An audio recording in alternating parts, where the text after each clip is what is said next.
अस्सलाम वालेकुम। आज के सेशन में हम बात करेंगे कि अंडे के इखराज की क्या निशानियां हैं, किस तरह औरत को ये पता चले कि उसके ओवुलेशन के डेज चल रहे हैं और उसके लिए वो बेस्ट टाइम है कंसीव करने के लिए। इस वीडियो को बनाने का मकसद ये है क्योंकि बहुत सी ख़वातीन जो कंसेप्शन के लिए मेहनत कर रही होती हैं, ट्रीटमेंट्स ले रही होती हैं, उनके लिए ये जानना बहुत ज़रूरी है कि उनका एग अपने पूरे महीने का जो साइकिल है उसकी किस डे पे रिलीज होता है। क्योंकि एग जो है वो बहुत फ्रेजाइल होता है। आप फीमेल का जो एग है वो 24 to 48 आवर्स तक सरवाइव करता है, उसके बाद वो फर्टिलाइज होने की या बच्चा पैदा करने की सलाहियत खो देता है।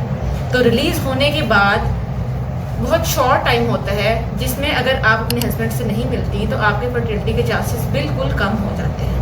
इवन कि अगर आपके अंदर कोई अबनॉर्मलिटी नहीं है और आपके हस्बैंड के अंदर भी कोई अबनॉर्मलिटी नहीं है, लेकिन अगर आप हस्बैंड से मिलने की जो फ्रीक्वेंसी है वो इस तरह की है कि आप ओवुलेशन वाले डेज को यूटिलाइज नहीं करती, तो कई साल तक जो है बगैर किसी वजह के आपका हमल नहीं ठहरता। तो ये जानना औरत के लिए बहुत ज़रूरी है कि उसका एग जो है वो किस टाइम पे रिलीज़ होता है और किस तरह से उसने उस टाइम को यूटिलाइज करना है कंसीव करने के लिए।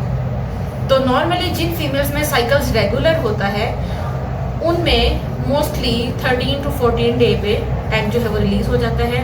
और एडवाइस ये किया जाता है कि उस 14वें दिन से 2 दिन आगे और 2 दिन पीछे, मतलब 12वें दिन से लेकर 16वें दिन तक वो जो 4 दिन हैं वो औरत के सबसे ज़्यादा कंसीव करने वाले डेज हैं और उस डेज में वो यूटिलाइज करें, तो जिसको हम फर्टिलिटी पीरियड भी कहते हैं। अब किस तरह से आइडेंटिफाई कर सकती हैं कि एग रिलीज हुआ है, क्या क्या ऐसी निशानियां हैं कि आप घर पर ये तशखीस करें कि एग रिलीज हो गया है, जो फीमेल्स खुद से कर रही हैं। और अगर आप किसी कंसल्टेंट को फॉलो कर रही हैं तो डॉक्टर्स आपको किस तरह से बताते हैं। और अगर आप किसी कंसल्टेंट को फॉलो नहीं कर रहे, आप खुद से इन्वेस्टिगेट करना चाहते हैं, तो उसके क्या मेथड्स हैं कि आपको फ़ौरन से पता चल जाए और कंफर्म पता चल जाए, मतलब डाउट में आप ना रहें कि ये वाकई में वो टाइम है या नहीं। और ये सारी सिम्टम्स, ये सब कुछ बताना उन फीमेल्स के लिए ज़्यादा ज़रूरी है जो पॉलीसिस्टिक ओवेरियन डिजीज़ को सब। मोस्टली लोगों का ये ख्याल होता है कि उन ख़वातीन में अंडे नहीं बनते या उन ख़वातीन में अंडे रिलीज़ नहीं होते। ये ख्याल बिल्कुल गलत है। उनमें अंडे बन भी रहे होते हैं, अंडे रिलीज़ भी हो रहे होते हैं, लेकिन मोस्टली एग की क्वालिटी बेहतर नहीं होती और मोस्टली उनमें साइकिल्स इरेगुलर होने की वजह से उनको पता ही नहीं होता कि उनका फर्टिलिटी पीरियड कौन सा है। तो अगर आप ये सिम्टम्स आइडेंटिफाई करती हैं और अगर आप उन सिम्टम्स से आपको कंफर्म नहीं होता, तो जो मैं टेस्ट आपको एंड में बताने वाली हूँ, आप उससे भी घर में कंफर्म कर सकती हैं कि आपके ओवुलेशन वाला डेज चल रहे हैं और आपने उस टाइम को यूटिलाइज करना है। सबसे पहले क्या होता है कि आपको ब्रेस्ट टेंडरनेस हो सकती है, ब्रेस्ट पेन हो सकती है। फीमेल्स की जब ओवुलेशन होती है तो उनको ब्रेस्ट टेंडरनेस या ब्रेस्ट पेन होती है। दूसरे नंबर पे क्या होता है कि जिस्म का दर्जा हरारत थोड़ा सा ज़्यादा महसूस होता है, ऐसे लगता है जिस तरह हल्का बुखार हुआ है। ख़ास तौर पर आपने उसको मेजर कब करना होता है कि जब आप सुबह उठते हैं, वॉशरूम जाने से भी पहले आप अपना थर्मामीटर लें और टेम्परेचर को मेजर करें तो आपको थोड़ा सा रेज्ड महसूस होगा, तो वो टाइम होता है कि वो ओवुलेशन है। कुछ ख़वातीन को पेट के निचले हिस्से में दर्द होता है उन 1-2 दिन में, जिसमें एग उनका रिलीज़ हो रहा होता है।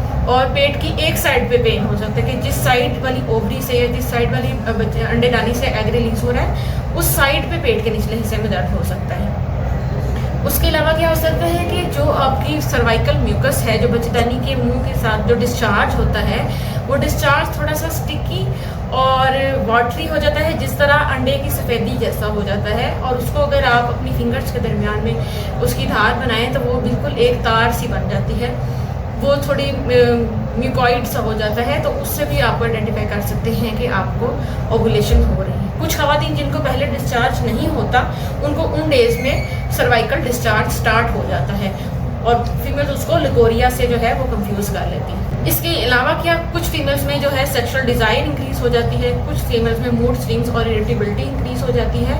तो ये सब चीज़ें हैं जिनसे आपको लग सकता है कि आपके ओवुलेशन हो गई है।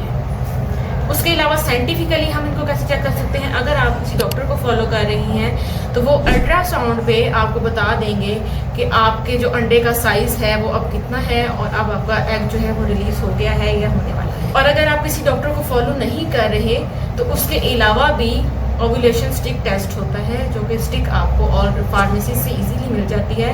आपने जिस तरह यूरिन प्रेगनेंसी टेस्ट करते हैं बिल्कुल इसी तरह पेशाब का टेस्ट करना होता है, और अगर उस स्टिक पे 2 लाइंस आ जाए तो आपको कंफर्म होता है कि ये मेरा ओव्यूलेशन का डे है। उसके अलावा क्या मेथड्स हो सकते हैं जिससे आप ये चेक करें कि आपकी ओव्यूलेशन हुई है? तो बीटा HCG जो कि आपके ब्लड का टेस्ट होता है वो आपने 21वें दिन पे करवाना होता है, तो उससे भी आपको कंफर्म हो जाता है कि आपकी ओव्यूलेशन हो चुकी है। इसके साथ ही हमारा आज का सेशन कंप्लीट होता है। मज़ीद मालूमात के लिए आप कमेंट बॉक्स में कमेंट कर सकती हैं। किसी तरह की क्यूरीज हों, कोई सवाल करना चाहें, क्योंकि हमें नहीं पता होता कि आपके माइंड में क्या चल रहा है, और हर पेशेंट की अपने मसले मसाइल डिफरेंट होते हैं। हम वो उन चीज़ों में वीडियोस बनाते हैं जिन पे हमें लोग कहते हैं, या जो पेशेंट्स हमारे पास आते हैं और हमें लगता है कि ये टॉपिक इस तरह का है कि लोगों को इस चीज़ की अवेयरनेस होनी चाहिए। इसके साथ ही हमारा आज का सेशन कंप्लीट होता है। अल्लाह हाफ़िज़।